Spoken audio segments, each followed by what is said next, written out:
Welcome, everybody, to another episode of Men and Sex. I'm your host, Mr. Wood. This podcast is all about normalizing these conversations about sexuality. In a world where sexuality is so important to so many, we need more spaces to talk about it and have deep conversations about it. And that is definitely what we're going to do today is have a deep conversation. I've got a dear friend of mine who's grown very important in my life in the last year. His name's Vince Chafin. We also call him Uncle. Most of us know of him as Uncle. And I'm excited because we've got a lot of similar dances that we get to dive into. And my hope is that we get to make it clear for you what sexual shadow is and why it's so important to know about it and be curious about it. We'll get there, but for now, welcome to the show, Vince. Welcome, Uncle. Thank you so much, Ian. So glad to be here. Very glad And to be one of the things that I think is important that you know about Vince is that I believe that the two most prominent men's personal development organizations in the world are the Mankind Project and Sacred Sons. Mankind Project has been around the longest, but Sacred Sons is coming in with probably the biggest movement in the way that they've utilized social media and showing things on video in a beautiful way. And Vince has been on the leader path with both of them.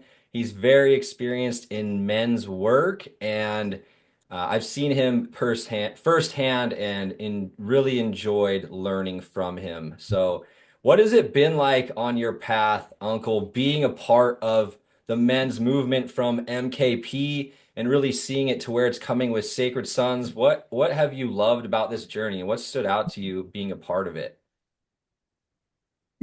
Oh my gosh, it's a big question. I was on a call last night with two men who've been on this journey for 30, 35 years and who are very well regarded and well respected. And it's quite something to be taken into their world and their family and to be wrapped up with men who I consider pillars of this movement, which is an extraordinary thing. Men's work saved my life, for sure. Mm, No question mm. whatsoever.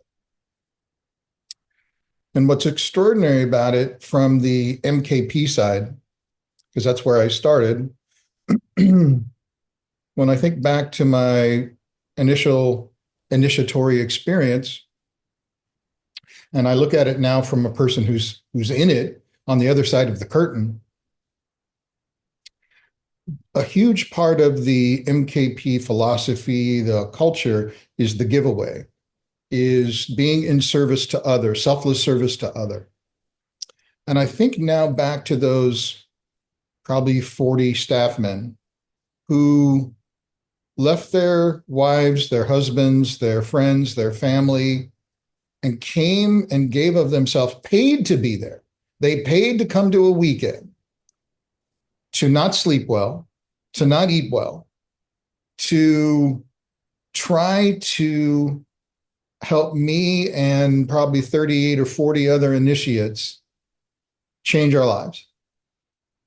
They didn't know me, had no idea who I was, anything about me, but they sacrificed their life for mine. And that is a profound thing to think about. It's a profound thing to even comprehend that, and it's an old thing to think about and comprehend. This is what we used to do. This is what our myths and our old stories are about. Our heroes selflessly showing up to save others. This is Superman. This is Batman. This is every hero trope since the beginning of time. Yeah. And those men helped plant a seed inside of me. Winston Churchill, in one of his addresses, talked about how he was going to imbue the British people with the belief and the story that they could win and they could defeat this darkness that was coming over from Europe. He said, I'm going to show them something that they don't know they have. And I believe that that's what those men did for me, for Hmm. sure. They saw something in me that I couldn't see at that time in myself. And That planted a seed, a vision, a mission, a purpose, a direction for my life that I had no idea where it would go and where it would lead. And I ended up serving locally and regionally and in the United States and then internationally with the Mankind Project. And that's been beautiful. And I very much, there's much to admire and much that I love about the organization. Um, and then about 7 years, and MKP is coming up this year, they'll have their 40th anniversary, Yeah. 40 years. And then a few years ago, a man that I know who left MKP and was one of the three men who started this thing called Sacred Sons, he kept reaching out to me about every 4 to 6 months. I'd get a phone call or an email. Hey, we're doing this really cool. I think you'd really like it. I think you should come check it out. And I was quite judgmental. And I had all these stories about what I thought these young guys were up to. And it couldn't be as good. And they didn't know what they were doing. And they're young. And like I had all kinds of things going on in my head at the time. And finally, I guess it's been 3 years ago. Finally, I said yes. And I went to my first gathering. And that was up in Oregon in what they call Convergence. And that was Convergence 6 up in Oregon on the coast of Oregon. And when I walked in there were 333 men had come to that event. Wow. Now, MKP couldn't pull that off if you paid people to come to an event. And the enthusiasm, the energy, the playfulness, the diversity of types of people who were there Yeah. is still to this day so enlivening for me and has brought me a resurgence, a rebirthing, a re-remembering of who I am, what I'm built for, and why I'm doing this work. And I'll be 61 next month. It's put me in a leader mentor role, an elder role and especially that elder role and that leads into the whole sexual part at some point.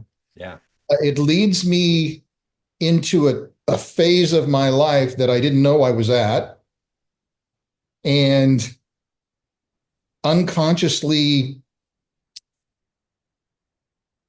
not forced, but invited me into a new type of space. And that's been so rewarding. It's been so beautiful to be able to dance with that elder energy because I'm the oldest guy there by far sometimes. Sometimes we get guys in their 40s, 50s, a couple of times in their 60s. But as far as leadership, for sure, I'm the oldest guy there. And most experienced. Uh, yes, yes, I am. Um, and that's just because I'm further down the path. I've been doing this longer. I got a lot more trainings under my belt. I continue to go to trainings. Yeah. Um, so I'm working hard because I know there will always be more I don't know that I know. And I'm ignorant to those things that I don't know. So I'm constantly trying to put myself in places and situations where I'm growing and can be more effective, not just as a human being, but as a man, and certainly more effective in this work to help people relieve themselves of their self-imposed, internally oppressed cages that we put ourselves in based on our beliefs, our stories, what we've made things mean, and to hopefully be really effective at helping people restory their experience and let go of what's been holding themselves down, which there's a great meme that has been going around for some time. There's two pictures. Oh, So yeah. a little Asian boy with his head like this, and there's a boot on his head. And you're Yeah. like, oh my God, somebody's like got their boot on this little kid's head. And of course, the next picture is his hand in the boot. Yeah. Right? And if that's not the perfect meme for so much of the human experience, how much we do to ourselves. Yeah. And I think these organizations are tapping into ancient technologies, ancient beliefs, ancient rituals. And I was just on a call with a bunch of the leaders yesterday with Sacred Sons as well. And remembering was the huge theme. And that's what I reminded them of the initial three men that started the Mankind Project. I think that's exactly what they were doing, was they Yeah. were instinctually calling in something that they knew was missing. Yeah. They didn't quite exactly know what it was. They did get to the nut of male initiation. It's like, we don't have a thing that's maturing young men. We don't have rituals. We don't have the ceremonies anymore, at least in this Western culture. So what can we do to create them? And so they did.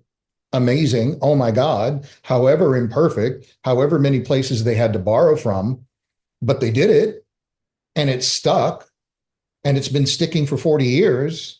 And like Sacred Sons and everybody else has come, intentionally or not, as a branch from that tree. And we all, there's a term we use in this, we all stand on the shoulders of giants. And there were giants who planted that tree and tended that tree and trimmed that tree and fed that tree. And I know I owe them all an extraordinary debt of gratitude. So you'll never hear me throwing MKP or anybody else like that under the bus, however good or bad. And I disagree with some of their politics. And Yeah. they've, if you were to do the math, their net good is extraordinary, Yeah. for sure, no question. Yeah. I was gonna save this question, but it feels like I should just come out of the gate with it. And there's a little bit of projection in here, and I like just putting my projection out there. Uh, why why do you think, what's your opinion? Why is men's work so intimidated? Why is the men's work world so intimidated by sexuality or sexual shadow? There's several things we don't want to talk about. We never want to talk about money, ever. That's a gigantic black hole in men's work. I mean, ideally, I mean, we have to take a step back. What's the intention of men's work? The initial thing is an initiatory experience, going from one way of being to another. Men have to go through some sort of, for lack of a better term, hero's journey, i.e., leaving what you know, going through some sort of hardship, surviving it, learning something from it, and then coming back to tell the tale. If we don't, we get so much of what we get now. We get the Andrew Tates of the world. We get the Peter Pans of the world who never grow up. We get the men that women say are toxic masculine, the guys who never grow up. Men have to go through some sort of trial to leave boyhood to step into manhood. Well, that's just the first step. Yeah. It's just, and it's a lot. And then there's a huge integration time after that, because you're not the same person. So where do I belong in society? Where do I belong in my family? Where do I belong in my body? I'm not a boy anymore. Now I'm a man, and I've always wanted to be a man, but now I'm actually here. Holy shit, I took the red pill. There's no going back to sleep. What did I do? Holy crap. Well, one of the brilliant things in the MKP structure is the I group model. Yeah. So if you go to a peer-to-peer facilitated circle every week, and you do that for a decade or two, you got plenty of time to work out and reconstitute who you are as a human being, as a man. Now, you're moved from boyhood, now you're in manhood. Well, what's manhood about? Manhood is about responsibility, picking up and burdening the cross of being an adult, of being in a masculine body, being a protector and a provider, and showing up in the world, bearing your burden. Well, boys don't want to do that. Boys just want to play. Boys just want to be, well, I can love anybody I want to, and I can have sex with anybody I want to, and I'm just free, man. I'm free. That's Peter Pan. That's Pleasure Island, which is what Peter Pan wanted to be the king of, right? He was the king of the Lost Boys. Well, that story, there's a reason why that story still exists. That story is thousands of years old. You stay infantile, you stay a lost boy. You don't accept and you don't grow up and you don't step into your full potential as a man. Part of part of the journey of maturation is then moving from selfish to selfless. I need to show up for others. That's the definition of maturity. It's not about me anymore. It's about my partner. It's about my family. It's about my community. It's about the people I work with. It's about me showing up and helping others. It's not about me always looking out for what I want and what I need. Oh, I need to make myself happy. No, fuck that. That is the wrong choice. That is the wrong destination. So I've wandered a while now, and I actually have now forgotten your initial question. Well, I think it'll tie in perfectly, which is my question with a little bit of projection was, why do you think men's work has been Oh, afraid that's of sexuality? sexuality. All right. So once I reconstitute myself and I'm getting a different version of who I am now, well, that's just me, one of the points on this compass, if you will. As a man, as an adult, mature male, well, what are the other points on that compass? Well, there's my job. Like this isn't a socialist utopia. Nobody's going to give me everything. I got to show the fuck up and I got to work for a living. Like, what am I going to provide to others? What kind of value do I bring? So there's a job. Ideally, there's a relationship. What do I need to do? Who do I need to be? How do I need to show up in relationship? Well, the job ties into the money, the relationship ties into sex, the sex ties into femininity, and the femininity ties into mommy. And initial men's work, typically the low hanging fruit, I'm pissed off at the old man. Yeah, That's an easy thing to get to. yeah. And some men live in that for their whole life. What most men struggle with, rightfully so, is to turn the bright light on mommy. I had this teacher for a long time, not a long time. I had this teacher that I have studied with a handful of times. He had a great saying: all roads lead back to mom. And people would be like, what do you mean? What do you mean? Who chose your dad? Who chose your stepdad? Who chose to get pregnant? Who chose to have you? Who chose how the house was run? All roads lead back to mommy. So if you've got stuff around your mommy, which if you're a child, you do, regardless of your age, that's the hardest thing to look at because why? Mommy gave you life. Like without mom, no me. We forget the little piece about no dad, no me. But we sat in her womb for 9 months. Our burst of light of life came from her, through her. She kept us alive. She didn't flush us down the toilet. She didn't throw us in the dumpster. She is the reason, she is half of the reason we're here. And it's easy for us to do all the machinations we do on the masculine side, especially as men. But boy, turning that harsh light at mama is hard. But if we don't, well, we all know this. Who do we pick every time we are in relationship? Mommy. Every time. Until you do your mommy's work, you're marrying or getting in relationship over and over and over with mom. And everybody knows, starting with Freud and starting before that with all the philosophers, the sexual connection between mother and son, implicit and not, is sticky, gooey, dark, muddy waters that nobody walks into voluntarily, right? Oh, you mean there's part of me that's sexually attracted to my mom? And you want me to talk about that? Are you fucking kidding? No, no, no, no. I'd never be that way. Really? Well, I've had so many conversations with mothers, recently one who knows that she's developed that Oedipal system with her firstborn, and her son knows it. And they're trying to navigate it. He's a 25-year-old male, and they're trying to like figure out there's more going on here than just mom and son. And we both know it because he came of age during the divorce. She transferred all of her love and needs from outer masculine to the boy. He knew it.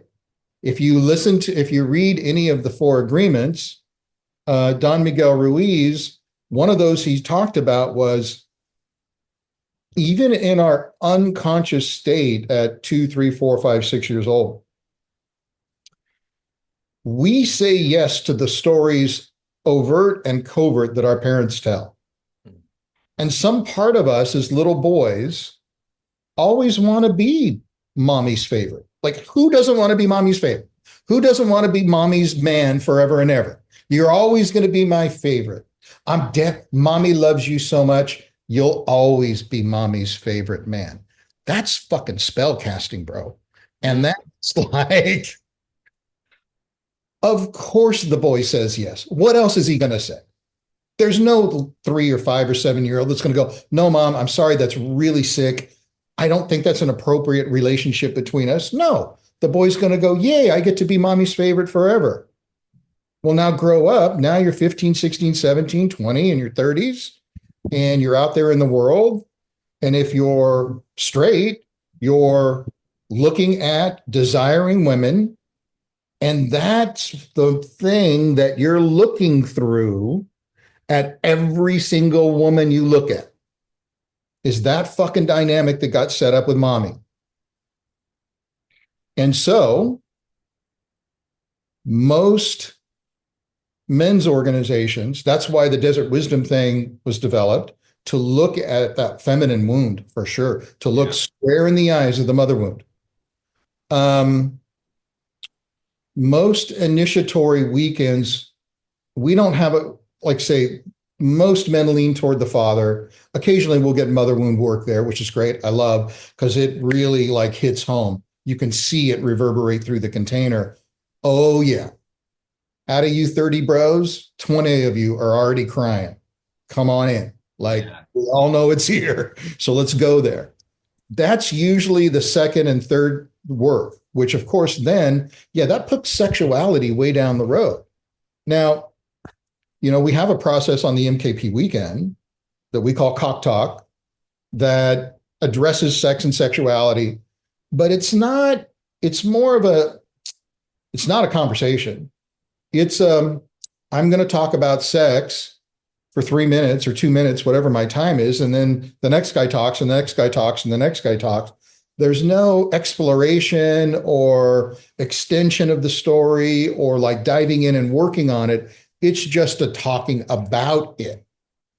So I got think, another thing that came up for me. yeah, sure. So, I've actually seen you facilitate one of these processes. And on MKP weekends, this is another piece that stood out for me. One was just hearing so many say during that part of the weekend, I've never told this to anyone in my life. I Yeah, just kept hearing that. I've never told this to anyone in my life. I've for never told sure. this to anyone in my life. And what I learned about, through MKP about shadow, the things we hide, repress, and deny, the blind spots, the things we can't see about ourselves, is Yeah, that's where the gold is. for sure. And so that really stood out to me. And then also when I was seeing men go into facilitated processes of deeper work, another thing stood out for me, which was anytime sexuality came up, it was like co-leader, lead facilitator was needed there right away. And it was almost like the energy changed like within the staff, and we had to hold it differently. And I've seen you facilitate processes where it's we gotta expand out a little bit, not look right at it, but kind of look around it and touch some pieces there that they can contact and not digress into the experience. And so there Right. is something very powerful here psychologically that we're For sure. aware of as well. So we have to pull that apart a little bit. It's not that sex came up and so there's a shift. In those cases, it's molestation. That's what we're talking about. If he talks about, or she talks about, I was molested by X during this amount of time, what we're going to process that, but we're going to not process it the way we normally do. We're not going back to the thing. We're not going to activate. We're not going to re-traumatize. We're not going to do any of that. So how we handle that is very specific. If it's just sexuality and I'm confused about my sexuality and I was with this person and I was with this person, that's a very different thing. Sure, for me personally, yeah, let's go there. Absolutely. But if somebody says something to the effect of cry, cry, cry, cry, cry, cry, and then it finally kind of crumbles out, it spills out of their mouth, I was molested by, or I was abused by my mom, my dad, my stepdad, priest, whatever, then yes, there's a energetic shift that happens. Most men in those contexts have no experience with or no training with how to deal with that kind of trauma. And so, yes, you will see more experienced men swoop in and shift the energy of that moment. On an MKP weekend, we've got a very specific box of time, Yeah, and a very specific box of what we can and can't do. On a Sacred Sons weekend, there is no time. It's much more of a shadow work model. This thing has emerged. For me, I'm going to follow that energy, especially if I see it starting to move through the container. I trust that emergence. And then I'm going to figure out a way through my experience and my training what's best going to serve the man and the container. And time isn't like, I got all the time in the world. There is no 20-minute, 30-minute artificially imposed thing. Some leaders like, no, 20 minutes. Some like use that as a thing to cause the pressure. That's a different kind of container. We're pushing men into that experience. Sacred Sons experience and shadow work is more, we're not waiting for it.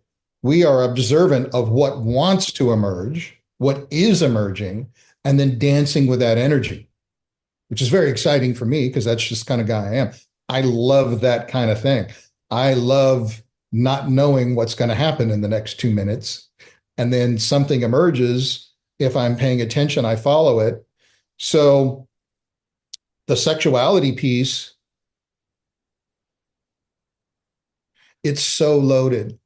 Like this goes back to our core beingness. We were created out of the sexual act.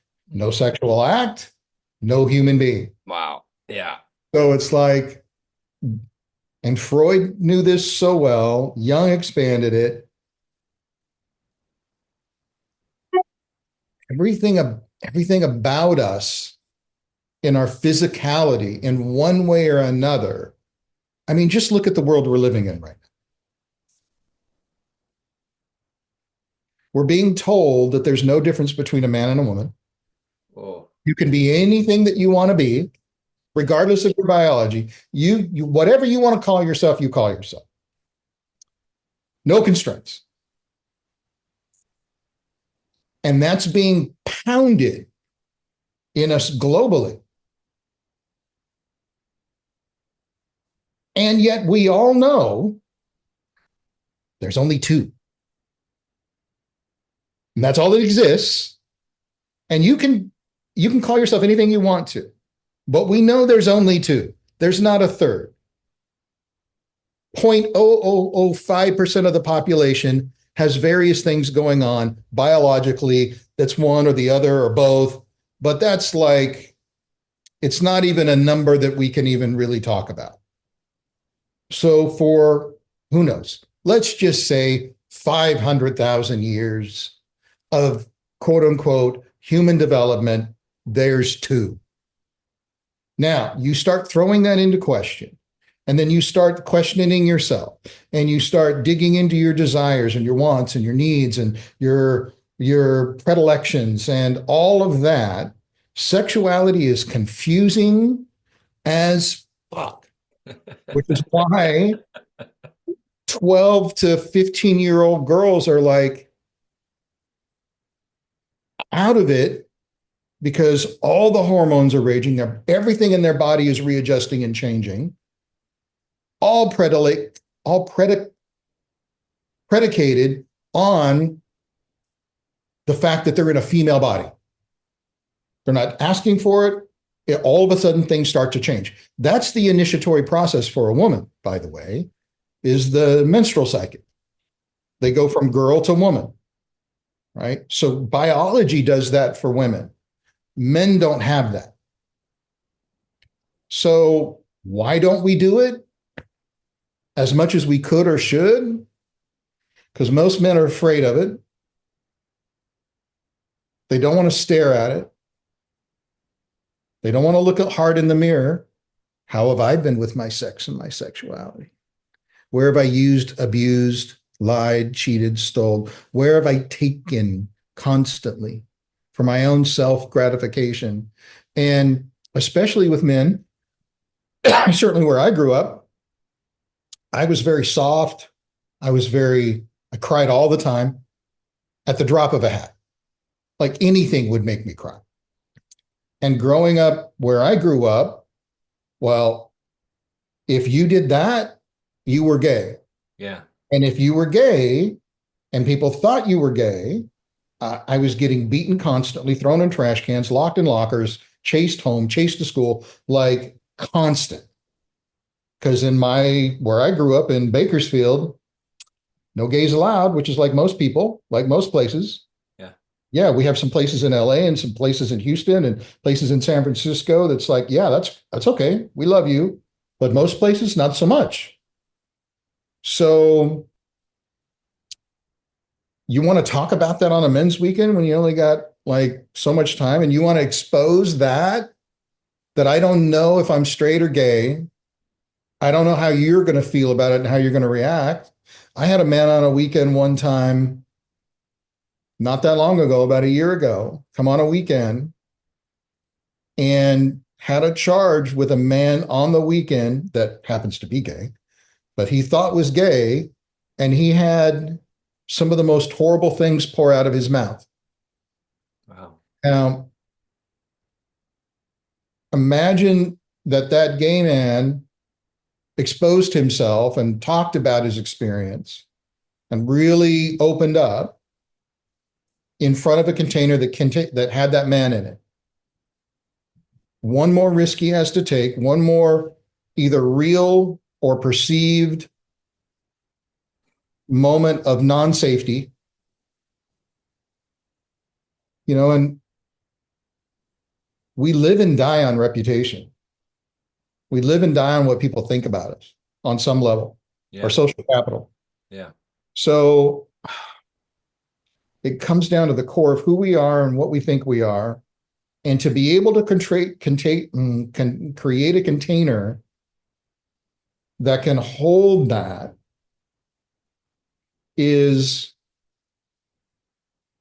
takes time, takes practice, takes a lot of courage for everybody. And you got to have leaders who can manage that, especially when stuff comes up. I've been in circles on these weekends where men have come out during those moments, like they never told anybody before.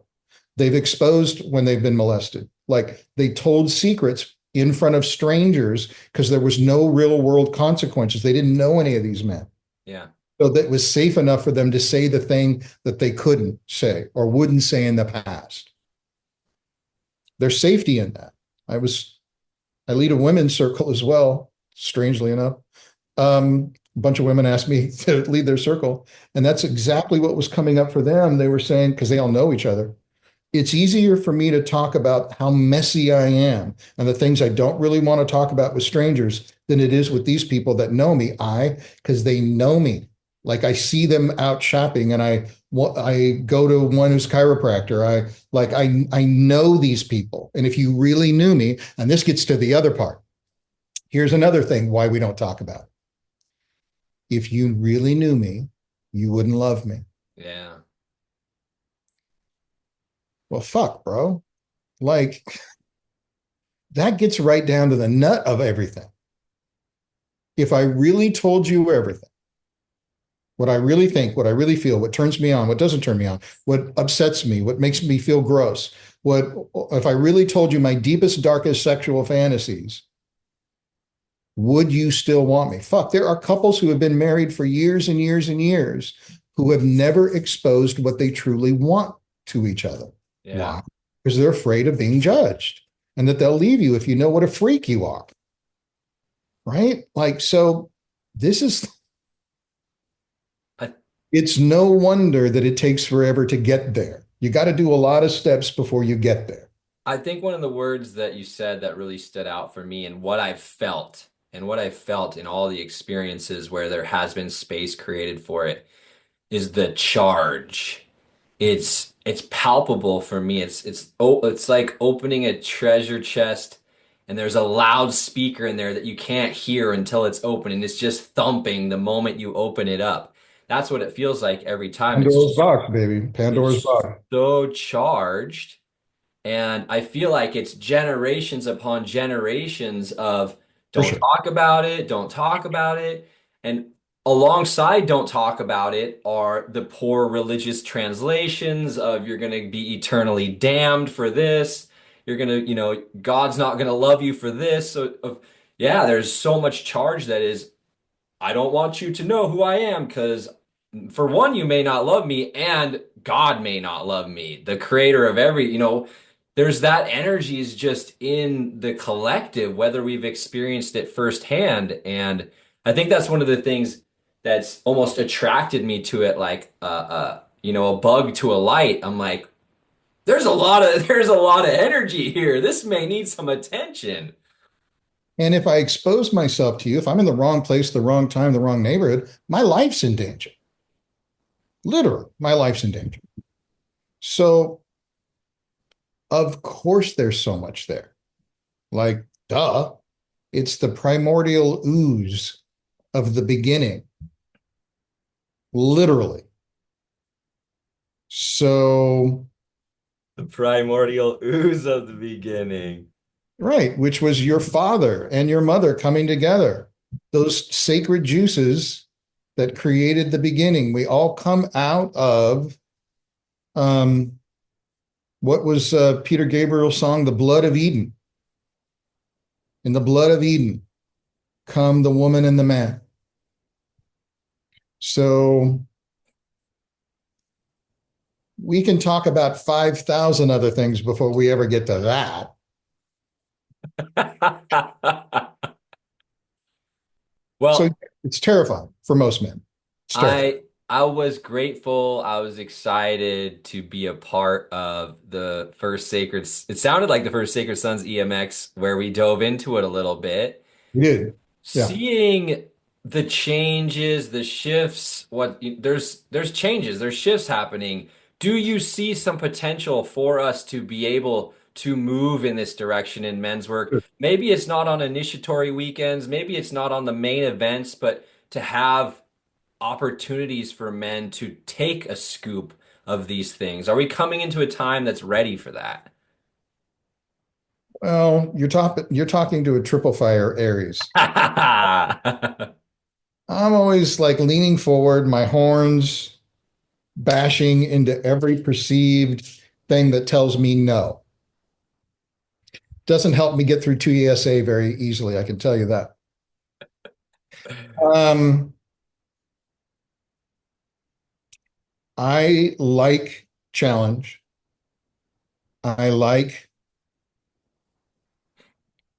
not knowing what's about to happen. It brings out the best in me, I think. So we ought to have a whole weekend on sexuality. At the end of the weekend, we ought to have women and men on a panel to answer questions of various ages. Are Wow. we ready for that? I re the reason I think one of the reasons I got invited to come to the Desert Wisdom weekend and be on staff was my very first weekend there.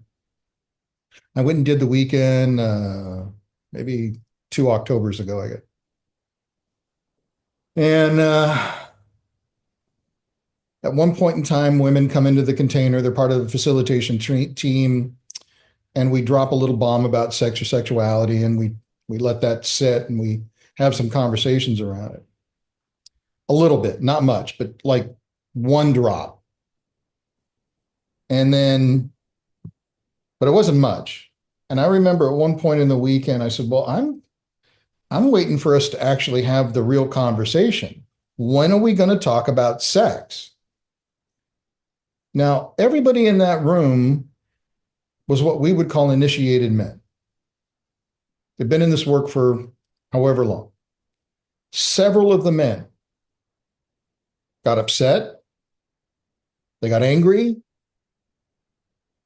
and I remember a couple of them were going off of, we can't talk about that with these women here. And I was like, I smiled and I looked at one of the leaders and I said, there's where we need to go. This is the missing piece. Because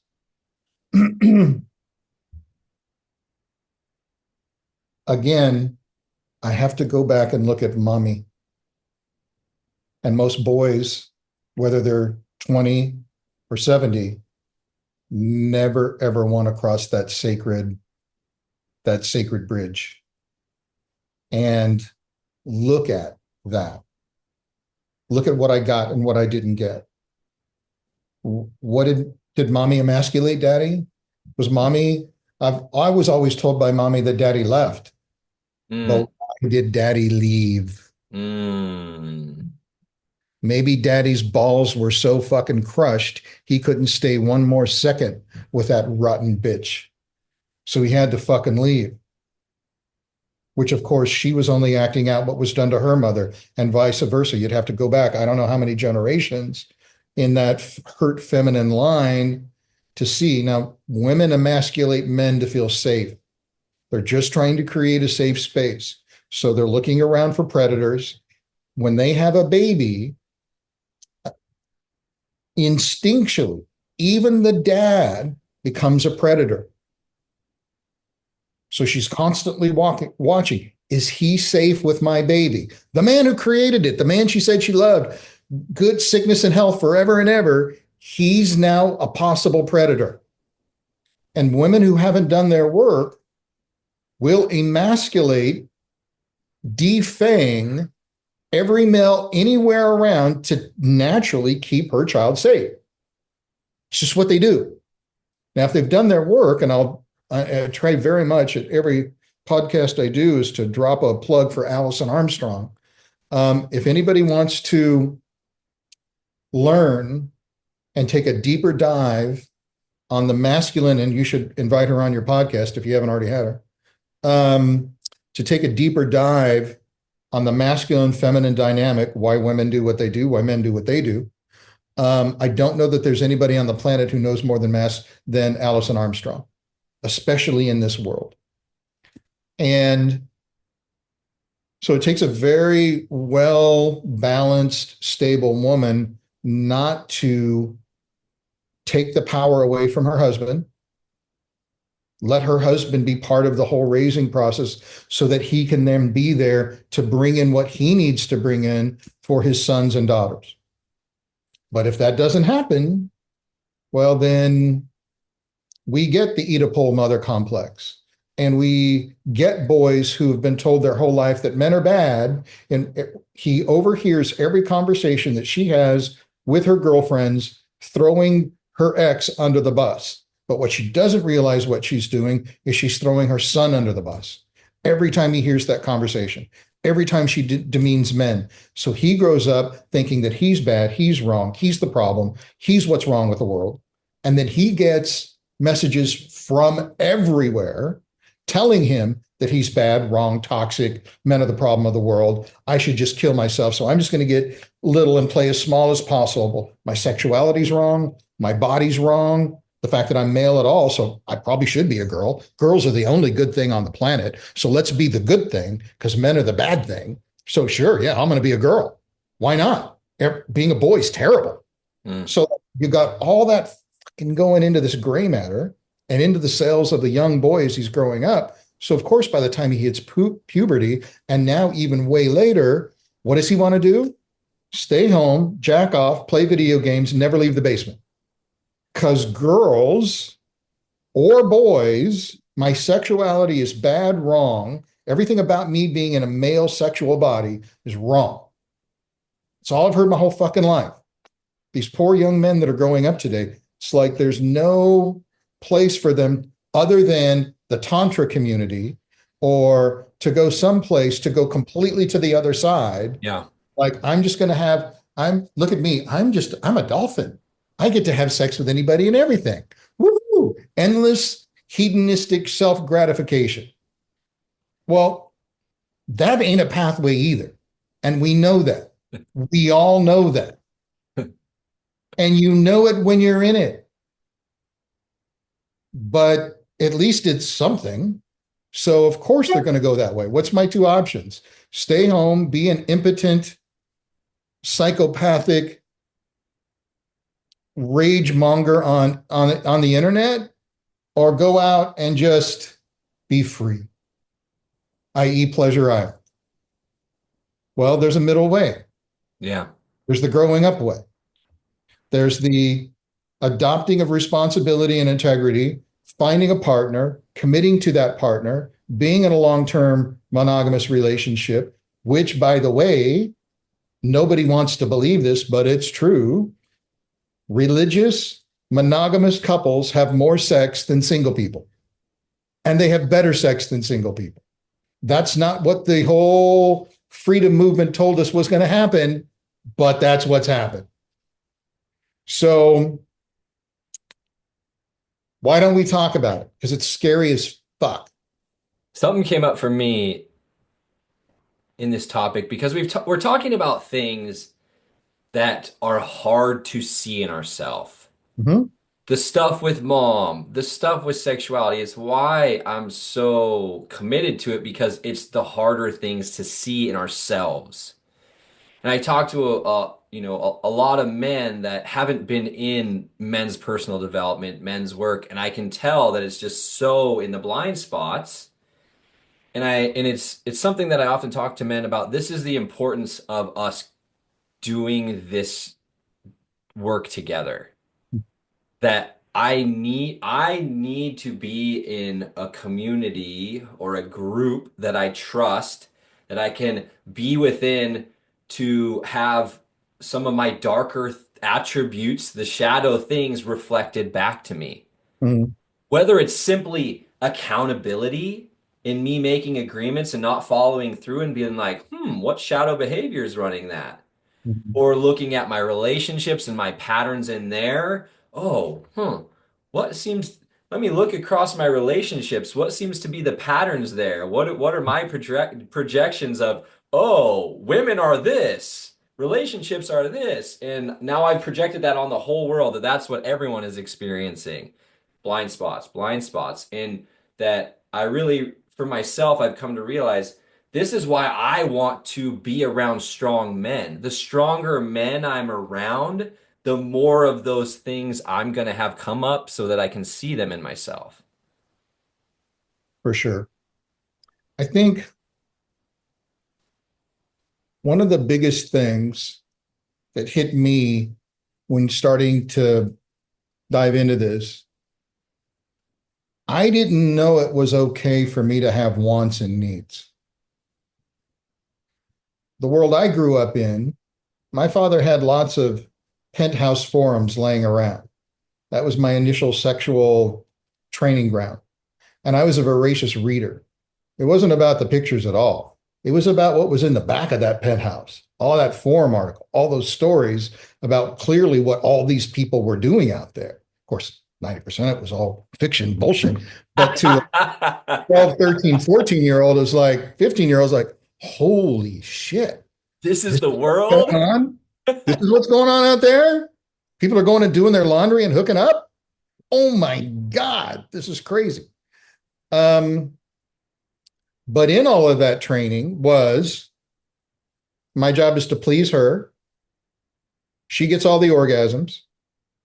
My job is to make her happy, i.e., make mommy happy. Like there's no not a through line there. I know. That's all connected. So for 90% of my sexual life was always about pleasing the woman and always trying to be quote unquote the best lover. I didn't have a tantra school early on to teach me of like, oh, this is a flow and it's energy and it's not about the intercourse and it's not about the orgasms. Like none of that was in my paradigm at all until much later in life. Um, so even recently now with my fiance, um, finally letting my body and nervous system relax enough to receive pleasure. Like that it's okay for me to receive. That's like the opposite of every masculine paradigm ever. That's not what we do in the world at all. So to be vulnerable enough to not be doing, to feel safe enough, like you're not going to hurt me. Like every woman, the beginning of time, they cut off our balls, they cut off our cock, they cut off our hair. Like if I let down my guard, the famous Monty Python of the Holy Grail, when, which one is it? I forget which night. He goes into the castle of Anthrax, and we're all a castle of young women between the ages of 12 and 18 or something like that, right? And he gets thrown down on the bed because he's exhausted from licking from the Holy Grail. And he's like, all there is beautiful women. And it's like, he is not moving that shield. He is not, like, there's no way. Um, I can't speak for other men, but it would be difficult for me to believe, certainly in a lot of the stories I've heard over these years, that that's not a common theme, that it's not okay for us to receive. And this comes down to our basic, can I trust a woman? Can I be vulnerable enough to tell her what I really want? And what is she going to make that mean? Because she's got her daddy wounds that are all playing out here. While all of this is happening, Yeah. she's dealing with all of her stuff. Yeah. Is it okay am I too sexy? Not sexy enough? Do I have to perform? How do I seduce him? Like she's got all of that happening Yeah. while all of your stuff's happening in this messy goo in the dark with a few candles and some incense, ideally, or in the back of a car or at the train station bathroom, like all happening real time, the past, the current, the future. It's all right there. And I know for sure with women as well, I've heard from many, including my own, I didn't know it was okay for me to want what I wanted.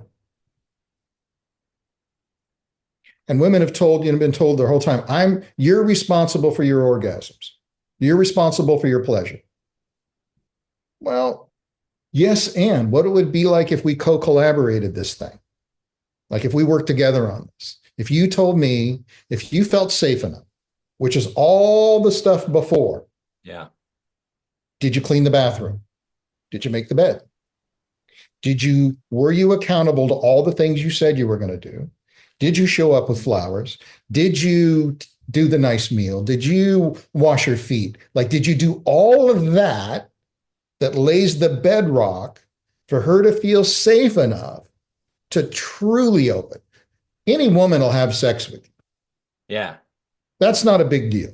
And especially today, when you've got women out there having sex with 1,000 men for sport, it's like for today's young people, the sexual act is nothing because they're not tying the spiritual and the soul into it. They don't know that like what they're doing to their psychic body when they do that. But let's just pretend now this is just a man and a woman. If you haven't laid all that groundwork, i.e., are you trustworthy? Do you show up? Do you do the things you say you're going to do? She's testing you constantly, consciously and unconsciously, so that Yeah, your first sex acts, maybe it's a month, maybe it's 2 months, maybe it's 6 months. It's really great. It's awesome. But she hasn't even begun to open up yet. Like not even close. Yeah. She doesn't even know you yet. And unless she's in her 40s, 50s, and 60s, she doesn't even know herself. She doesn't know what her body's capable of. Not even. She's nowhere near close to sexual maturity. So you got two wounded children with candles, champagne, darkness, and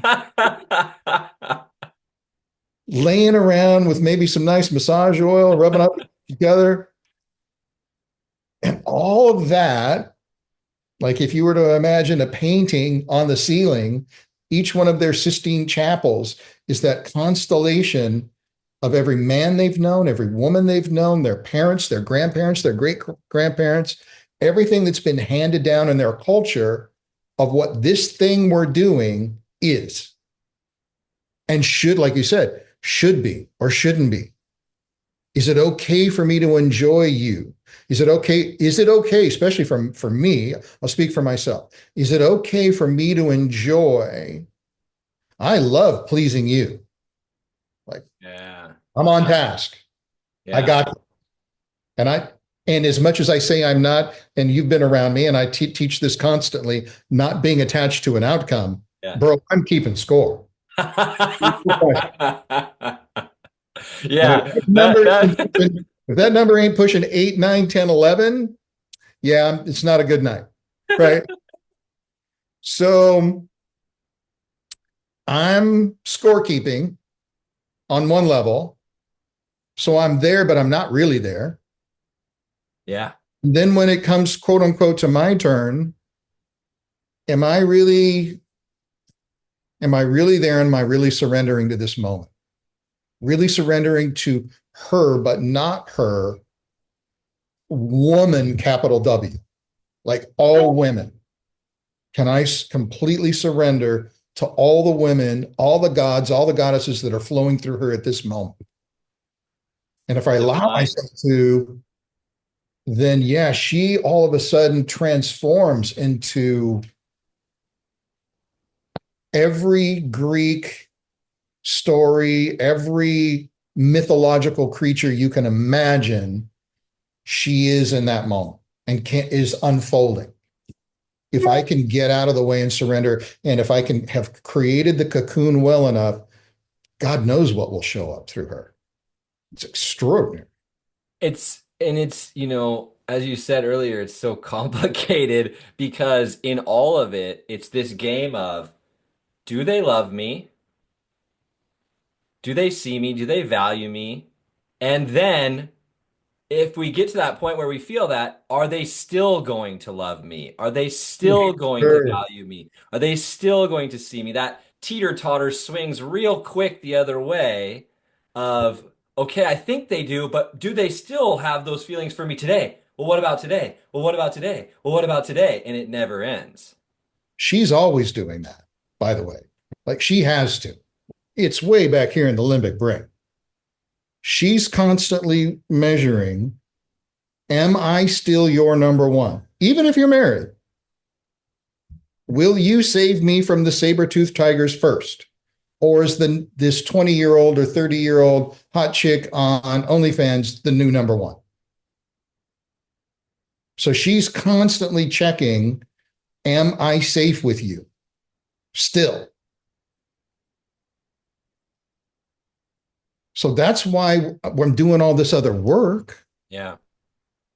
so that I'm like here, I'm on point on purpose, making sure that I'm maintaining the garden, the sanctity, the temple that this love lives in. Like there's why I garden. I have a beautiful garden where I live. Like our love, the love I have with my partner, is a garden for me to tend. And it needs watering and it needs trimming and it needs me to get out there when I don't want to. It's me dedicating and being a master of my energy so that I'm not. I used to flirt. Oh my God. I needed so much attention as a young Aries man. fuck me, man. And it totally unconscious. Yeah. I needed every woman's attention in the room. I didn't know I was doing that, but I was. And then I would make excuses when women would call me on, I was just a little too friendly with all of them. Even though I'm sitting here with my partner or girlfriend at the time, I'm just needing that little extra little something. That little seducer inside of me had to make sure that every woman in this room wanted me. And yeah, when you're single, okay, yeah, I'll just say now, okay, that's okay. It's not, it's Yeah, okay. yeah, yeah, yeah, But if you're in a relationship, that's really fucked up, yeah, you know? And for sure that and a million other things was why I've been married twice. I certainly married my mother twice, no question, versions of her, yeah. and why it took me 20 years of this work to finally vibrate with, call in, resonate at a particular level to call in someone who ain't my mom and who's at a very different level. But it took me a long, painful time to get there. And people have asked me about like where we're at and what's going on in our relationship. And we both made a commitment. She said it, I think the first time we were together, she said, I declare that this is going to be the best sex of my life and the best sex of our lives. Now, I'm like, say, I'm going on 61. I was a former professional musician. I'm not proud, but my numbers are very high, very high. What do we call it now? Body count. Um, I'm not proud of that in any way, shape, or form. I've ate at the buffet. I've been able to be in it. And no question, it's the best sex of my life. Even with, and I'll just share. So we'll get to those things. About 4 or 5 years ago now, I can't remember. I got diagnosed with prostate cancer. And that happened. And then in about a month or 2 or 3 later, I started having this incredible pain at the base of my cock. And that pain worked its way all the way up the shaft to the head. And I noticed like whatever the cartilage, like that stuff in there was starting to harden. Like, what the hell's going on? And it was excruciatingly painful. And then it went all the way back down the base of my cock. Come to find out, it's a thing known as either Peyronie's syndrome or Peyronie's disease. Go see a doctor, start researching. Oh, it's because you've had an injury, you've bent at some point in time, and it's sending excess, not cartilage, but because I was taking it as a supplement there for a while. Forget what it's named. The name will come to me. Calcium? Say it again. Calcium? Not calcium, but it's a common supplement people take to help with injuries and stuff. But they were basically saying your body's sending too much collagen. Ah, Collagen. Your body's sending too much collagen. You had something happen there. And I said, well, that doesn't make any sense. It's the whole thing. I didn't break or bend the whole thing. So, however it manifests in some men, and it's not, unfortunately, it's not that. I mean, it's rare and it's not. It's a yeah, known thing. yeah. It's not how it showed up for me at all. And so I went from average to above average size that I really liked. I had a really nice cock, and women always told me how much they loved it.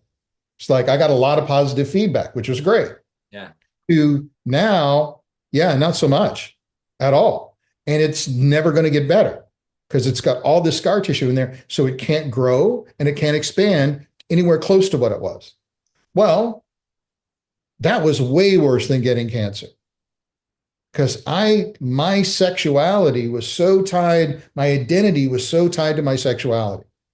And the construct of my ego was that I was so good at sex. Well, thankfully, somehow there's some divine force in the universe that Ooh. said, well, I'm just going to send you a really small person. So like if I was big as I was, even though of course she'd be fine with that, but it's like that. And luckily that's just not her thing. Yeah. So it's like, oh, okay, well, what seemed like a horrific thing, which still bothers the fuck out of me. Like it's still part of how I measure myself. Yeah. I'm with someone who's like, yeah, that's like, actually, that's perfect. That's exactly perfect for me. Well, who would have thought that? I would have never imagined that in a million years. It's like life gave you another scoop to work on in life. You know, you've been in the work so long, you needed something else to process. You're done, man. Like you're never, I was just listening to this great podcast with Jordan Peterson, and I'm going to recommend this. I'm going to be listening to it tomorrow on my way to San Diego with my beloved. Let's see if I can pull it up so I can get the other guy's name real quick. Oh, no, it's not. I've got the thing, but I don't have his name. The most recent Jordan Peterson podcast, he's with another psychologist. Yeah, And send it to me all later and I can put it in the show notes. right. And it's so good. I'm going to send this to everybody. It's not about one of the many core things they're talking about. It's never about achieving the goal, ever. It's always about the journey. It's always about the striving to get the thing. That's where we get the dopamine. That's where we get the hits. That's where we get the striving for. Everybody knows when you get to Everest, it's like, oh, fuck. Now what? Like, now what's the next thing? It's never the mountain peak. It's the next mountain and the next mountain and the next mountain. So, yeah, this thing we call work, it ain't never done because diving into the depths of the human psychological, our complexes, our motivations, we do not know ourselves as much as we would like to believe we do. We don't. We're infinitely deep. We are infinitely deep, which of course goes back to exactly like you said, the baseline that Jung gave us was the idea of this shadow that Robert Bly expanded and said, look, to survive in our home and our family of origin, we have to put certain parts of our personality away so that mommy and daddy love us. Yeah. And then, of course, then we go to school. And so the more parts of us go, we have to put away. And then we get a little older and then we go move further out in the world. And certain partners like us and certain don't. We put those parts away, i.e., I'm not going to tell you what I really love because if I really told you what I love, you wouldn't love me because nobody loved me, that part of me before. So why would they love that part of me now? So I'm sure as hell not going to tell you. And then, of course, we get jobs and we go move out in the world and we're constantly putting away everything, all the beautiful kaleidoscope of who we are as a human being. We put all that shit back behind us. Why? Because if you really knew me, you wouldn't love me.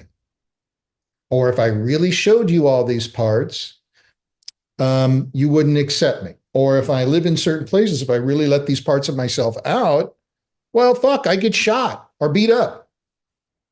So the work never ends.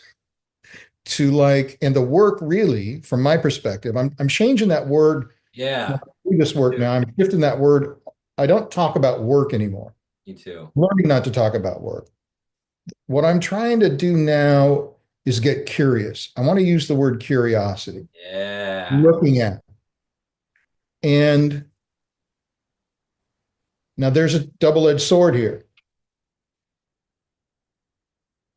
The work there, I just said it again. The curiosity often is self-focused, right? Looking within. And the idea is the more I know about me, the more I can bring all these parts of myself that I hide, repress, and deny out here where I can keep an eye on them so I can be a safer, more responsible, more grounded, more self-aware person so that those parts aren't driving my bus. Yeah. But that is also feeds the narcissistic tendencies we have, me, versus ideally, when we get to a certain place, wherever that is, I ought to be infinitely curious about you. Jordan Peterson talks about this all the time. He said, human beings are just fascinating creatures. Oh my And God. you just sit and listen to them. Oh my God, like the stuff you'll hear. So can I move from me to out there? And how can I show up in service too? So, like tonight, when my beloved gets home, I'm going to start out, how was your day? Not my day. She's going to push to get information from me, but I'm going to push a little harder to get information from her first.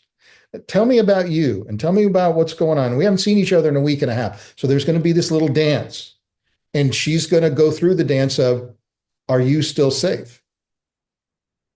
Are you who I thought you are? You still who I think and thought you were? Mhm. We're going to have to go through this whole elaborate dance, which sometimes isn't much of a dance. Sometimes when I see her, it's like, bam, throw her on the bed and we're going at it. But I notice something about me. Mm. Every time that happens, even though that animal part of me is like alive and ready to go, there's a huge part of me that's like, wait a minute, I want to feel you, which is an interesting thing. As men maturate, they develop more estrogen and less, of course, testosterone. Yeah. As women age, they develop more testosterone and less estrogen. Yeah. So there's some part of me at 61 now, I need that connection time first. Mm. I didn't need that before, Yeah. but you're fucking needed now Yeah. for me to really feel relaxed and, strangely enough, safe to be intimate with her, which is very weird to me. And yet, duh, of course, like, why wouldn't you need that? You know, every woman needs that. Yet now I need that. Yeah. I don't think I needed that before. I should have had it. I damn well should have been doing that. And I know better because I think I've learned overall women better and better. But that's an interesting thing that's opened up and evolved through time is that I know for sure that, of course, and all the Tantra traditions and all these beautiful sacred traditions that go back all talk about, you know, you're going to sit on the couch and you're going to hold each other for a while. Like there's all this energetic, and I can't think of the right word right now. It's not bonding, it's different than bonding, but a re regulation of our nervous systems to get in sync long before we make it in there to the bedroom. Like there's a ton of stuff we need to be doing that prepares that nest. Yeah. When I was young, of course, I didn't have any knowledge of that. And it was just about getting my physical needs met. I remember doing a Tantra class at Esalen one time, and a woman described it. Yeah, when I was young, I was basically just using men to masturbate. Well, I certainly was doing that. I was basically using women to masturbate. I wasn't really with them. I wasn't really there, even though I was quote unquote pleasing them physically. There was no emotional, spiritual, psychological connection, really. Yeah. Which, of course, I think I'm sure you know, and I'm sure this is what you teach people, is without that, if you have that part, holy moly, the gates to heaven open. Like the kingdom, then it's like, holy shit, who knew it could be this good? Like, like the only time it feels like this is when we're doing psychedelics. I can have this without the psychedelics? Yeah, you can. But you got to have all the other stuff, Mm. right? Both people have to feel like there's in my experience, I have to feel, and I believe she has to feel, for lack of a better term, that the hands of God or spirit or whatever that is holding us, which means we have to conjure that. We got to call that into our container Yeah. through intention and unintentional, like who and how we're being with each other, so that that transcendent can happen. That divine, incredible union can explode and emerge and explode into and through us. But that other stuff's got to be there, really. So with where you're at now and what we've talked about how the hormones are different when we're younger, how they change when we're older, this balance between what we were doing when we were young, when we didn't know the things, and as we get older, we learn the things. I do like to speak to the 20, the 30-year-old.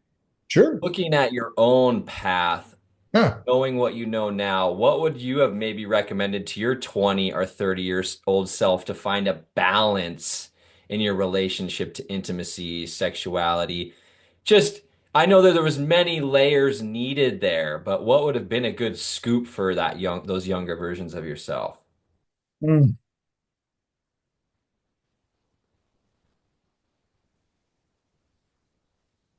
It's a very hard thing to say because when your testosterone is high, there was a movie of about a lesbian couple, and one of them was going through a transition, and she started getting her T shots. And after about the third one, she was like, "I'm done. I'm not doing this.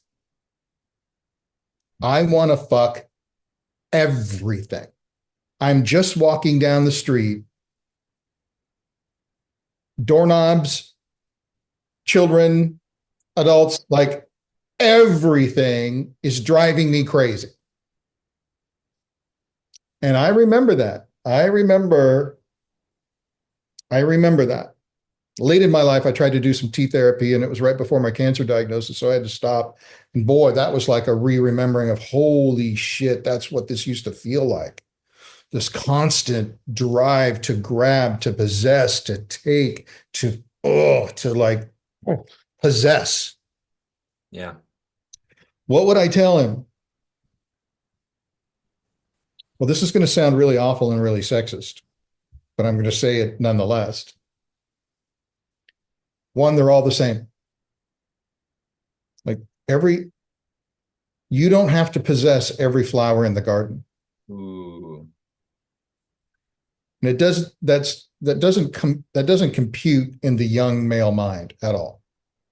Because I'm a bee and my job is to pollinate. My job is to pollinate every flower in the garden. Now, unless you're raised in a different culture, a different religious construct, so that you get, no, that's not it. You're to choose one. I wish somebody would have sat me down and said, look, I get it. I get that it feels like you have to have sex 5 fucking times a day or more. I get that. And just like Whitney Houston said, I'm every woman inside of me. If you choose wisely and you nurture the garden, she is every woman that you're desiring. Now, she doesn't know that really in her 20s and 30s. But as she maturates, and if you hold that container, she is every flower of the garden if you create the container for it.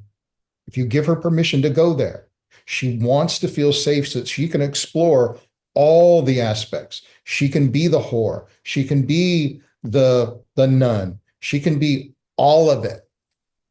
She wants to go there. She wants to feel it all because that's what her body's built for. So, like, let it all give manifestation to everything that wants to be birthed through this body.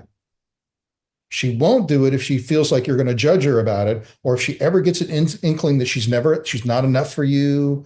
It's never, if you drop any hint about, oh, it looks like you're putting on a little bit of weight, or I don't really like that dress on you, or like all these little ways that we give her permission to shut down or we make her shut down. If somebody would have sat down and said, look, I get it. You want them all. Yeah, normal. Got it. And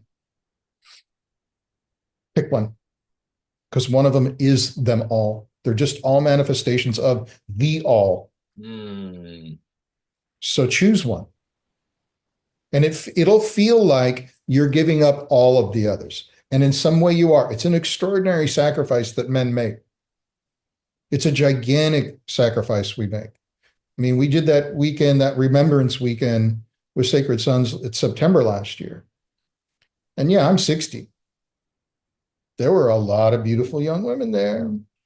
And had I been 20 or 30, oh God, Even I got hit on a couple of times, and women knew my woman was there. So we have to, I would want young men to realize that, and they eventually do, hopefully, that the numbers don't matter. In fact, they're quite hollow. Mm.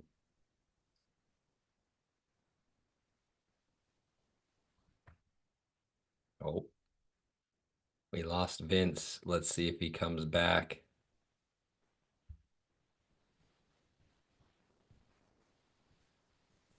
The numbers are quite hollow. Well, I'll riff on that for a moment until Vince comes back. In my own experience, this is very true, and there's a deep teaching that comes from the East. It's about the hungry ghost. And if you imagine a ghost, it doesn't have a gut. It doesn't have a material body. And so the hungry ghost is the ghost that just keeps on consuming, trying to fill its hunger, trying to fill that void, but it cannot be filled. It it's it's going nowhere. It's dropping through the bottom. If you think about Ghostbusters, the movie, Slimer eating all the snacks and just going right through. So in my own journey, I share a connection to this teaching, which is for, and this isn't just for young men, because this continues for men. I work with men in their 60s, 70s, 80s, and this is a conversation that continues on. So much of this is about the validation, the feeling loved, the feeling seen, the feeling enough. Oh, what a void filler. The feeling enoughness is a huge one. And in sexuality, in intimacy, in connection with another, that's where that one is filled the most. In that moment when our bodies are intertwined, we are one because our bodies are um, connected in such a way. That is the ultimate soothing balm of feeling alone, feeling not enough, or wondering if I'm going to be alone, wondering if I'm going to be enough. That wondering is soothed for a moment. But then when that moment is done and another moment comes, it's so easy to be lost in the wondering again. Am I lovable? Am I seen? Am I heard? Am I valued? And then the chemistry that comes with it, it's all it really is just like the hungry ghost or an addiction because it's so easy to get lost in it. So I'm not sure what Uncle would finish with, but what's coming up for me is how each of us, what we're really taking responsibility for is creating a nourishing relationship with intimacy and sexuality, one that leaves us feeling more full, not empty, one that's helping us to feel more sustained.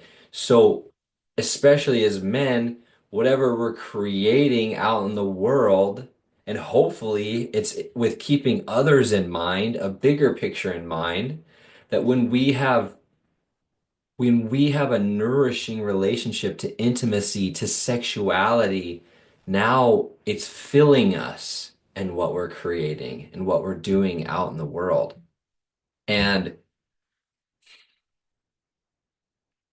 from my experience of listening to men for the last decade talk about sexuality, talk about sexual shadow, look at it, share their experiences, I think this is one of the most common threads is that their sex life isn't actually nourishing. It's something that has to be continuously refilled. It's like getting the next hit has to happen. And so,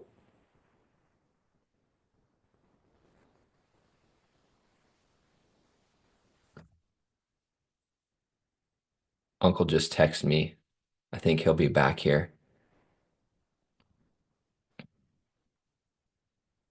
For us as men, there's a saying that my dad taught me many years ago, and it stuck with me. It's responsibility and power are two sides of the same coin.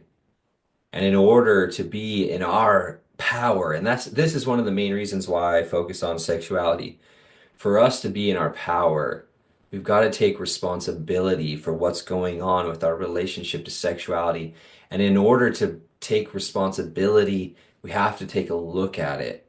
And one of the best ways to look at our relationship with sexuality is to join other men's containers that we can be supported in and we can be challenged in. And we can have men around us hold up a mirror and say, hey, look at this in yourself. So if you're a man that wants to meet a greater version of yourself, if you want to step into another iteration of your personal power, I highly recommend you that you commit to looking at what I call your relationship to sexuality. How do you relate to sexuality? Whether you're by yourself, whether you're with another person, how do you relate to sexuality? What are your behaviors? What are your patterns? What are your habits? What are your beliefs? And as Uncle shared here today, there's some deep stuff going on. There is some deep stuff connected to mom, connected to dad, connected to all creation of reality, connected to our first girlfriends, connected to losing our virginity, connected to rejection, connected to marriage that didn't work, connected to this deep desire to be loved and seen. That's why I've committed to this space with sexuality. There's so much depth, there's so much complexity, and there's so much potential for each of us to create a new relationship with sexuality and to expand into a new version of ourselves that has a level of personal power that we've never experienced before. Thank you, everybody, for listening to this episode of Men and Sex.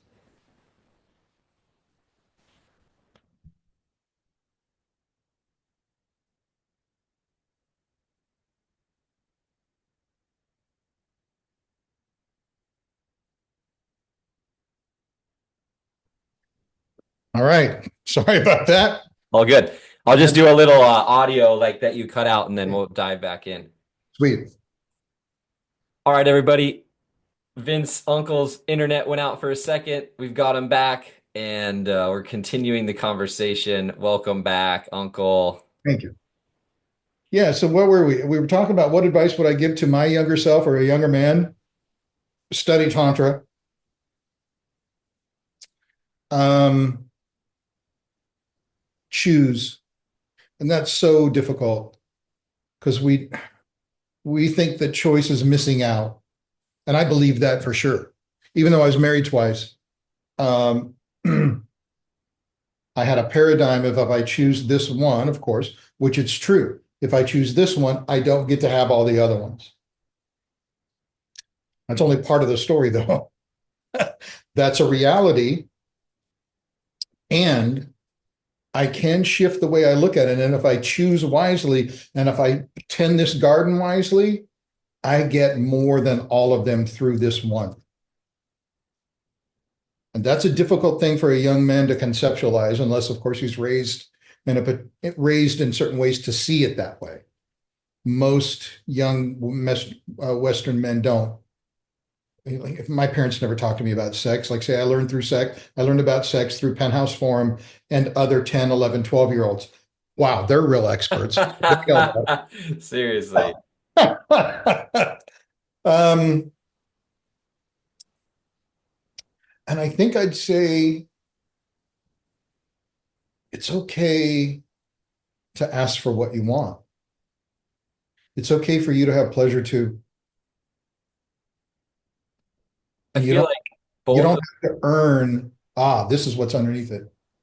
You don't have to earn it to be loved, ooh, pleased. And I think that was a big part of mine. Through every one of those, I was trying to earn mother's love. If I just please her enough, she'll want me, she'll love me. And I worked so hard to do that. On some levels, I'm still doing that, making sure that I'm taking really good care of my partner. I think the through line to mom is less yeah, than it used to be. yeah. I know I don't have to please her to love me. And yet, how can that not be mixed in the murkiness? There's some little thread in there somewhere. How can there not be? And I love, what you're sharing. What comes up for me is that as men, we are sharpening ourselves. We are looking at ourselves in how can I grow through this? How can I not because there's something wrong with me and I need to change, but just because that's a part of life, that through challenge, through experiences, I have the potential to expand or collapse. And in these experiences, I get to look at myself instead of looking at the partner and being like, oh, the reason I feel this way is because you're doing this and everything's your fault and everything's your fault. And I hear a lot of men that project all the problems of their lives on women and women are a certain way and this and that. And it's like that we're constantly, I think of now I'm constantly just looking at myself and saying, how am I growing through this experience, whatever it is? It's very healthy. Clearly you've done enough introspection and curiosity to get to that place. Um, you have to have some experiences to grow. Very few men maturate early just on their own. Ideally, yes, of course, through each one of these experiences, I'm learning, I'm growing, I'm expanding the perceptions of who and what I am. My wings are getting a little further out, they're getting a little drier. Maybe I can fly a little further this time. Um, there's in that Jordan Peterson thing, they talk a lot about desire, happiness, and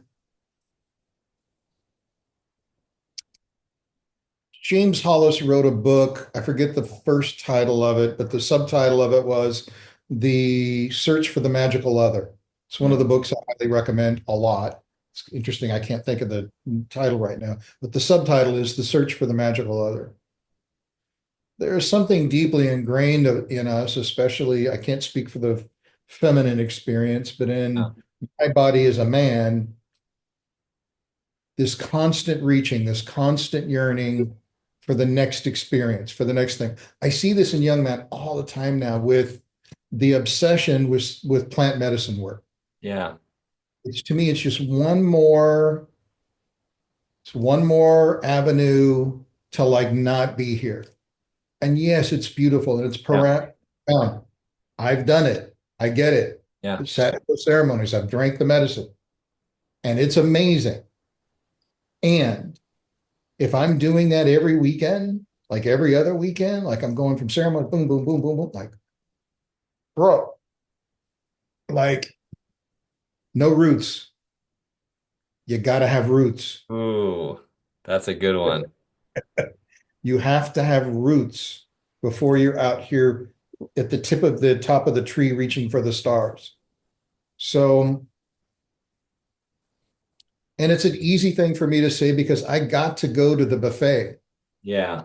relatively good looking. You put a guitar on anybody and you put them on stage, the law of averages goes up really quickly. Um, so it's easy for me to talk about that because I got to do it. It's if you don't get that, well, how can you tell somebody, yeah, don't go? It's not you don't need to desire that. Well, duh, of course you want that. course, you want every woman in the room to want you. Um, but we know from either experience, and every great book teaches us that is not the way. Mm, mm, It only leads to pain and suffering for self and other. mm. So the sooner you learn it, I'm very happy that you're doing this and other young men that I know are exploring this world and getting it. It's way better to get in your 20s, 30s, and 40s than wait till you're too old. Like I worked with a man, I was in Texas attending a training, but as I attend these, I usually get kind of pulled in as a teacher because I've got some experience a little bit and they love to have me there. And I was working with a man who was in his 70s, had not had sex with his wife for years, still attracted to her, still wants to, was addicted to porn for, it sounds like decades.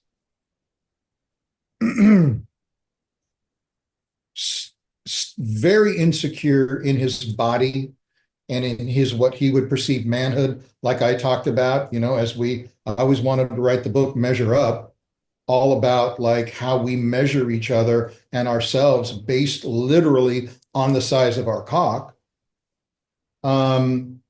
He had the perception that he was really small. Don't you go stealing my book title now. And I'm just putting a note so I can talk to you about it later. if I don't write the book, I hope somebody. Uh, he had this whole construct. And what I was working with him, because he was an older man, was to, because he wanted to, was to reignite, of course, in the archetypal world, the basic archetypes, we would talk about the warrior. Is like, is that still alive in you? Even at his age? Yeah. Do you find your wife attractive? Yeah. Do you desire her? Yes. Do you want to have sex with her? Yeah. Because I mean, as we age, our relationships change and, you know, there's no judgment on any of that. He's like, yeah, I want that. Well, then, and we did some work to like re-enliven that root chakra and to like not only get that part in the body, get the body reawakened, but what he was really afraid, what he was terrified of, was to have the conversations that he's been putting off with his wife, not only about the addictions and how it affected their relationship, because of course there's the betrayal, there's all that that's there. And that's one level above Dante's The Bottom of Hell, Dante's Inferno. The devil was at the bottom. One level above that, betrayers, betrayal. The hardest thing for a woman to get over is betrayal. So what's really going on in all of that is I don't want to sit across from my wife and have the hard conversation, which of course is what she wants. Yeah. Like she wants to move through it too. She don't want to spend the rest of her life embittered, angry, living with this crotchety old fuck who felt like it fucked her over for her whole life. Yeah. She doesn't want that. I don't believe that for a second. And so it wasn't on the surface was all the body sex stuff. But of course, as we all know, sex is all based on communication. He was unwilling to have those talks. And then hopefully when he came out of this workshop, this training, he, I hope, went home and started having the hard conversations to like take ownership of, you're right. I hurt you over and over again. I get, young men right now, of course, you got this damn thing. You've got 24/7 sex available for free, supposedly. Doesn't cost you anything, really. You sure about that? Sure, it doesn't cost you anything. Uh,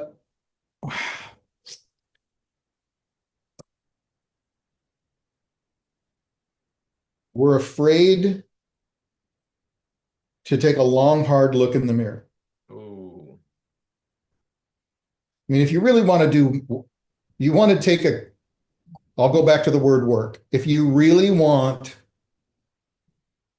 to do the deepest exploration of yourself and how you show up and how you don't, besides having the conversations with yourself at about 2 or 3 in the morning when you wake up, like all that's going on, the shit you can't run away from, is you buy a mirror and you look in that mirror, that you take that long, hard look. Mm, I love that. I love that as just a takeaway from this episode is go get yourself a mirror and have that thing right next Sure. to you. You know what? I haven't done it, but there's an organization, HI, Human Awareness Institute. And I've known several people have done it. It's in California, of course. And it's either the first night or the second. And it's about sex and sexuality and body awareness and loving who you are as a human. Part of their work is you get naked and you just look at each other. And more important, you let people look at you. All the flaws, all the moles, all it's too small, it's too this, it's too that, plump belt, like all of it. Wow. Just to be okay to be seen and to see. And then they spend the rest of the weekend naked, everything they do. Wow. Kind of like break down that story and that construct that I'm not beautiful, I'm not worthy of being seen, I'm not worthy of having pleasure, I'm not, and the big practice there is to ask for what you want. Like you got to put it in your mouth. I remember being with one woman who, even though I would ask over and over, tell me what you want, how you like it, how you want this, in her paradigm, I should know, right? We run into this in our relationships all the time. If you really loved me, you would know what I want. Yeah, no, no. That is an immature person speaking. She didn't feel safe enough to articulate what she actually wanted. I was the same way. And me and my beloved are still exploring that. Like, I feel even now at 60, almost 61, I'm feeling safer and safer to say what I really want. I haven't said it all yet. I know that for sure. But I wonder what life would be like if I really gave myself permission to want what I want and ask for what I want. Mm. Knowing that, as we say in MKP, knowing that you might not get it. And then what am I going to make that mean about her, about me, about like life, God, all of that, if I don't get the thing that I say I want? Even though she's very clear, I want to give you everything you want. But there's still that little part of me, the wounded part of me, again, back to that same story. If you really knew me, if you really knew the darkest parts and the deepest parts of myself, would you really love me? And I don't think there's a human on the planet, at least not in the Western world, that doesn't have some flavor of that, some part of that going on underneath all of it. I certainly heard it in the women's group that I lead. I've heard it in every men's circle I've ever been in my life. Well, I can't say that, or I can't express this, or I can't do that, because if they really knew, we all have that deep fear of abandonment. Yeah. Of course we do. And I don't think we get into the kingdom of heaven Yeah. unless we give up, not give up, because you don't really give up the fear of abandonment, unless we overcome the fear of Yeah. abandonment. I don't think the fear of abandonment goes anywhere because that's all in our limbic brain. Like that's hardwired. Like that's there. But what if I had enough courage to say the thing, to ask for it, to give myself permission that it's okay, I want it, Mm. and that I will explore that part of myself in the context of this relationship. So And many people think that they can do it with 2 and 3 and 5 and 10 and 100 partners. Having been there, and know lots of people who have. I know people who have spent their whole life has been polyamory, and they are the saddest, most frustrated, angry people I know. They're so unfulfilled. So Hungry ghost. hungry ghosts chasing that magical other. And it's not out there. Read the book by James Hollis. It's in here. The thing that you're searching for is in here.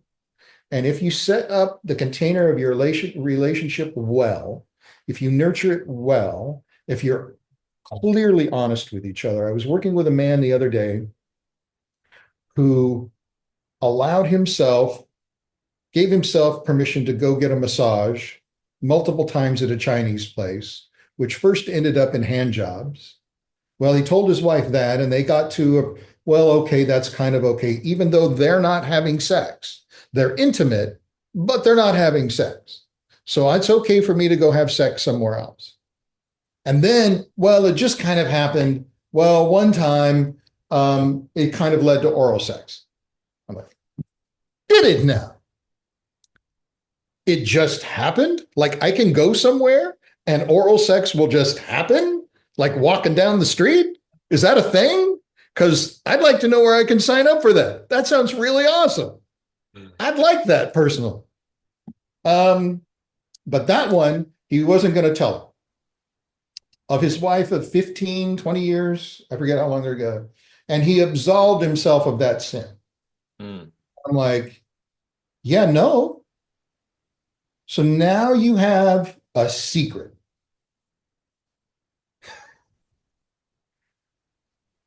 What I know about relationships, what I think I know about relationships are, bro, there are no secrets.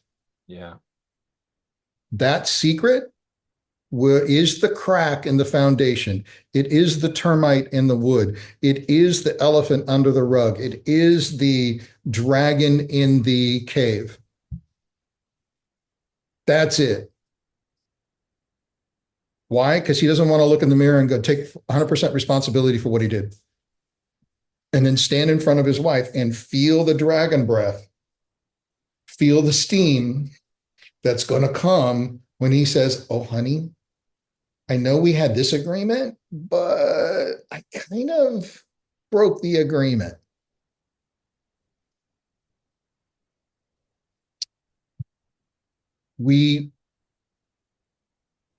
Most young men want to stay Peter Pan.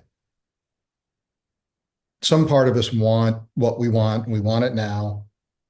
We want instant gratification with anybody we want. And we'll create any kind of story to tell ourselves that's okay. Yeah. And especially if we find men or women who want to play that game with us, well, then we're dolphins or I forget those monkeys that Bill Clinton really loved that have sex with everybody. It was so interesting that he admired those monkeys. There's a mammalian part of ourselves that, of course, we just want to procreate and do it with who we want, when we want, and meet our immediate needs, our biological immediate needs. When has that ever truly led? I mean, we know this. When has that lasted more than like 5 or 10 minutes after the act? Ever. Ever. I haven't been there, but I hear there's a tent at Burning Man where there's this amazing orgy that happens basically the whole damn thing. And I've always wanted to go there because I've always like, that's one thing I've never done. I want to dive into that dog pile and just be in it all. There's a great scene in a Netflix special, Marco Polo, where Marco has to go through the temple of the 5 or 7 desires, something like that. And that's what's going on. It's just writhing and the sweat and the beautiful bodies. And he has to get through it all and not touch anybody to get to his next level, a true initiation. Like what man can do that? Yeah. And of course, there's some part of us that wants that. Bro, I don't know if you've ever been to a Cracker Barrel or like now there's these, what are they? They're It's Brazilian barbecue, where there's a gigantic buffet, and then you go to your seat and you have a little thing, and they'll bring you as much meat as you can eat. Wow. Sooner or later, you can only take in so much. Like hedonism only goes so far. Great wine, great food, great conversation. Like sooner or later, you're going to want something deeper and more profound. And I don't think it cannot happen without relationship, Mm, without partnership. I agree. Because now now you've created that base for that connection to God or spirit. Yeah. Now you've got the triangle set, Yep. or you're trying to create all kinds of geometric shapes that are not sustainable. There's not.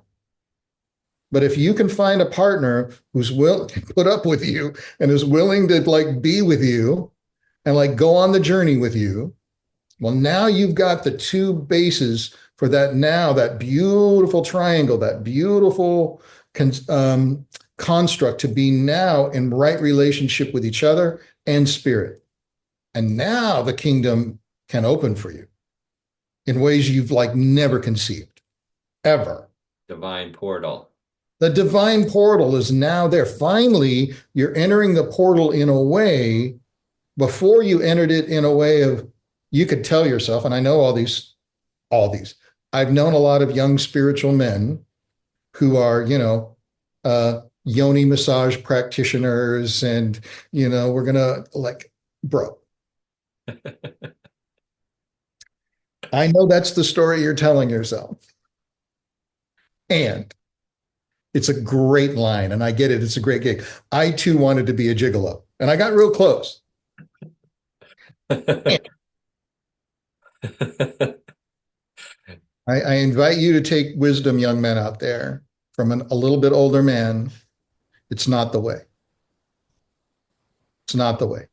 Sounds like it in your body. It feels like it. You don't want to be crushed down by the man and rules and constructs and religions. And that's all old dogma bullshit. Well, if it's old dogma bullshit, why is it still here, still strong, still lasting after thousands and thousands of years? Our ancestors were not stupid. They were not unintelligent. They did not have wisdom. They were really smart. They knew what works and what doesn't. Yeah. And that works. Any other shape doesn't work. And humans have tried it all. There's no mystery here. Every combination you can think of has been tried. How many of them are lasting? Anywhere. Uncle, Uncle, what Go ahead. what ways can people stay in contact with you? What ways can people work with you, learn from you? Do you have any Mm. offerings? Oh, it's very kind of you. Well, I'm on Instagram. Somebody stole vincechafin.com and somebody hacked my Vince Chafin Instagram account. So I'm on Vince Matoska on Instagram. My website is vincematoska.com. That's Vince, Vince, Matoska, Matoska.com. I'll put those in the description too, and Yeah. anything else that And you want. we got workshops coming up. I do a lot of trainings. I do a lot of teaching. I do a hell of a lot of learning. And I do a lot of mentorship. So if you're interested in getting in touch with me, having a conversation, taking a deeper dive in any of these things, I'm around and that's what I'm here for. I'm in service to something larger than myself. I don't know what that is yet, but I can call it God or spirit or whatever that is. So I'm here to be in service. And I'll say, at the very least, Uncle will give you a really good book that will change your life. At the very I got a least. lot of books. I got a lot of book recommendations. That's for sure. I like books.